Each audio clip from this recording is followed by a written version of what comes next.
नमस्कार विद्यार्थी मित्रांनो, स्टडी Mpsc या चॅनलमध्ये पुन्हा एकदा आपलं स्वागत. विद्यार्थी मित्रांनो, आपण भूगोल या विषयामध्ये मागील लेक्चरमध्ये आपण पृथ्वी आणि चंद्र याविषयी माहिती पाहिलेली आहे आणि त्या अगोदरच्या लेक्चरमध्ये आपण सूर्यमालिका या संदर्भात माहिती पाहिलेली आहे. आज आपण ग्रहणे आणि त्यांचे प्रकार पाहणार आहोत. ओके, सो लेक्चर खूप इम्पॉर्टन्स आहे. नवीन स्टडी बोर्डमध्ये ग्रहणे हा टॉपिक पूर्णतः कव्हर केलेला आहे. त्याप्रमुख आपण लेक्चर पूर्ण पहा विद्यार्थी मित्रांनो. इम्पॉर्टन्स पॉईंट्स आपण कव्हर केलेले आहेत या लेक्चरमध्ये. सो लेक्चरला सुरुवात करण्यापूर्वी जर स्टडी Mpsc या चॅनलला नवीन असाल विद्यार्थी मित्रांनो तर चॅनल सबस्क्राईब करून ठेवा, जेणेकरून येणाऱ्या प्रत्येक लेक्चरची अपडेट तुम्हाला त्वरित मिळेल. सो लेक्चरला सुरुवात करू आपण. ग्रहणे. पृथ्वी आणि चंद्राची परिभ्रमण कक्षा नेहमी एकाच पातळीत नसून चंद्राची परिभ्रमण कक्षा ही पृथ्वीच्या परिभ्रमण कक्षेशी सुमारे 5 अंश कोन करते. लक्षात ठेवा, चंद्राची परिभ्रमण कक्षा ही पृथ्वीच्या परिभ्रमण कक्षेची आहे ती 5 अंश कोन करते. लक्षात ठेवा, महत्त्वपूर्ण पॉईंट आहे. चंद्र प्रत्येक परिभ्रमणादरम्यान पृथ्वीच्या प्रतलाला 2 वेळा छेदतो. चंद्र हा नेहमी आपल्या परिभ्रमण कक्षेत ट्रॅव्हल करतो तेव्हा तो पृथ्वीच्या परिभ्रमण कक्षेशी 2 वेळा छेदतो. ओके, महत्त्वपूर्ण आहे, लक्षात ठेवा. अमावास्येला सूर्य, चंद्र, पृथ्वी यांना जोडणाऱ्या रेषेत 0 अंशाचा कोन, तर पौर्णिमेला तोच कोन आहे तो 180 अंशचा असतो. लक्षात ठेवा, महत्त्वपूर्ण आहे हा पॉईंट. अमावास्येला 0 अंशाचा तर पौर्णिमेला तोच कोन असतो तो 180 अंशाचा असतो. ओके, ग्रहणे ही सूर्य आणि चंद्राच्या संदर्भात घडतात. ओके, महत्त्वपूर्ण आहे, ती पृथ्वीच्या संदर्भात घडत नाहीत. ओके, सूर्य आणि चंद्राच्या संदर्भात घडतात. आता ग्रहणांचे प्रकार कोणते? सूर्यग्रहण आणि चंद्रग्रहण असे मुख्य प्रकार आहेत आणि त्यांचे सुद्धा उपप्रकार आहेत सूर्यग्रहणाचे. त्यामध्ये खग्रास सूर्यग्रहण, खंडग्रास सूर्यग्रहण आणि कंकणाकृती सूर्यग्रहण. चंद्रग्रहणाचे प्रकार आहेत खग्रास चंद्रग्रहण, खंडग्रास चंद्रग्रहण असे 2 प्रकार आहेत. ओके, महत्त्वपूर्ण आहे. आता आपण सूर्यग्रहण प्रथमतः पाहणार आहोत. सूर्य आणि पृथ्वी यांच्यामध्ये चंद्र येतो. सूर्य आणि पृथ्वी यांच्यामध्ये जेव्हा चंद्र येतो तेव्हा चंद्राचा प्रकाशित भाग सूर्याकडे असतो, तर अप्रकाशित भागाची सावली असते ती पृथ्वीवर पडते, तेव्हा त्याला सूर्यग्रहण असे म्हणतात. ओके, सूर्यग्रहण होण्यासाठी किंवा ग्रहणे होण्यासाठी हे एकाच लाईनीमध्ये असले पाहिजे. ओके, आणि जेव्हा सूर्य आणि पृथ्वी यांच्यामध्ये जेव्हा चंद्र येतो तेव्हा चंद्राचा प्रकाशित भाग असतो तो सूर्याकडे असतो आणि अप्रकाशित भागाची जी सावली असते ती पृथ्वीवर पडते. पृथ्वीवर ज्या ठिकाणी ती सावली पडते तिथून त्याला सूर्यग्रहण असे म्हणतात. ओके, सूर्यग्रहण हे नेहमी अमावास्येलाच होते, परंतु प्रत्येक अमावास्या ही सूर्यग्रहण असेलच असं नाही, कारण हे सरळ रेषेत असले पाहिजे तिन्ही, सूर्य, पृथ्वी आणि चंद्र. ओके, त्यामुळे प्रत्येक अमावास्या ही सूर्यग्रहण नसते. ओके, आता सूर्यग्रहणाचे प्रकार, ज्यामध्ये खंडग्रास सूर्यग्रहण.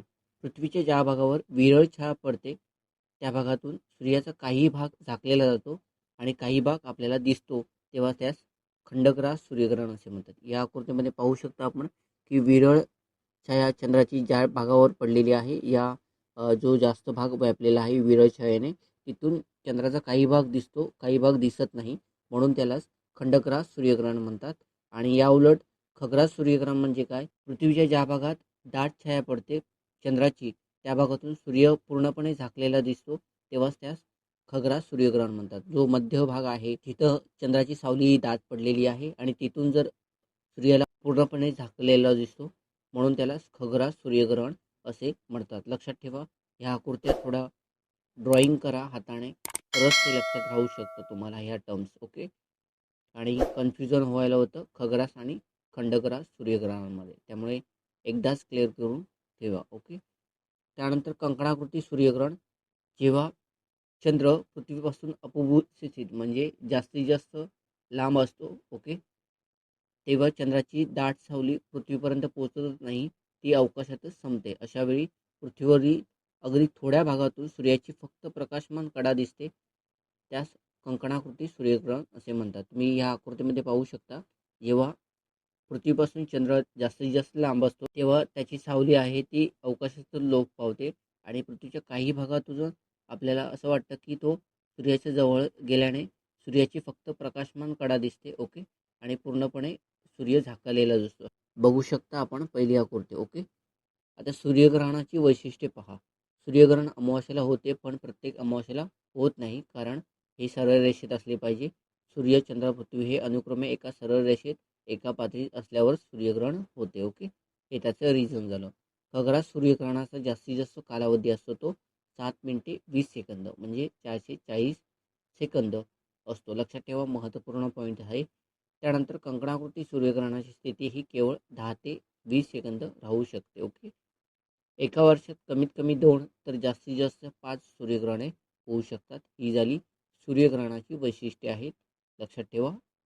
आता चंद्रग्रहण. सूर्य आणि चंद्र या दोघांच्या मध्ये पृथ्वी येते. पृथ्वीची सावली जेव्हा चंद्रावर पडते तेव्हा त्यास चंद्रग्रहण असे म्हणतात. ओके, एकाच लाईनीमध्ये सूर्य, पृथ्वी आणि चंद्र हे एकाच लाईनीमध्ये येतात आणि जेव्हा पृथ्वीची सावली चंद्रावर पडते तेव्हा त्यास चंद्रग्रहण असे म्हणतात. चंद्रग्रहण हे नेहमी पौर्णिमेलाच होते.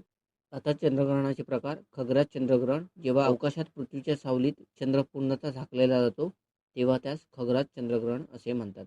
पृथ्वीच्या संपूर्ण सावलीने किंवा छायेने चंद्र पूर्ण झाकलेला जातो आणि चंद्राहून बघितल्यास सूर्य दिसणारच नाही मुळात, त्यामुळे त्याला खग्रास चंद्रग्रहण असे म्हणतात. ह्या आकृतीमध्ये तुम्ही पाहू शकता, जो वरचा चंद्र आहे त्या वरच्या चंद्रावरती पूर्णतः पृथ्वीची सावली पडलेली आहे आणि जो खालचा चंद्र आहे त्याच्यावरती अर्धा भाग हा पृथ्वीच्या सावलीने झाकलेला आहे तर अर्धा भाग हा झाकलेला नाही.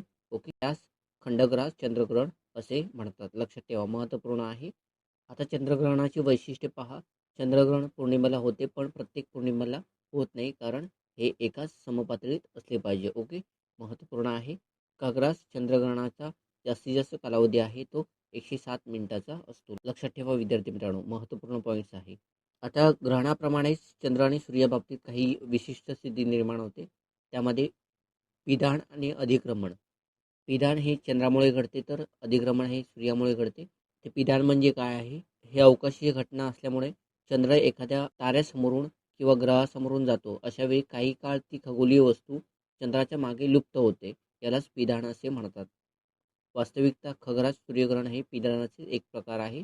म्हणजे खग्रास सूर्यग्रहणावेळी चंद्राची सावली ज्या भागामध्ये पडते त्या भागातून पूर्णतः झाकलेला दिसतो, त्यालाच पिधान असेही म्हणतात. कारण चंद्र एखाद्या ताऱ्यासमोरून किंवा ग्रहासमोरून गेल्यास एखादी खगोलीय वस्तू पूर्णपणे चंद्राच्या मागे लुप्त होते, त्यालाच पिधान असे म्हणतात. लक्षात ठेवा, पिधान हे चंद्राच्या बाबतीत घडतं.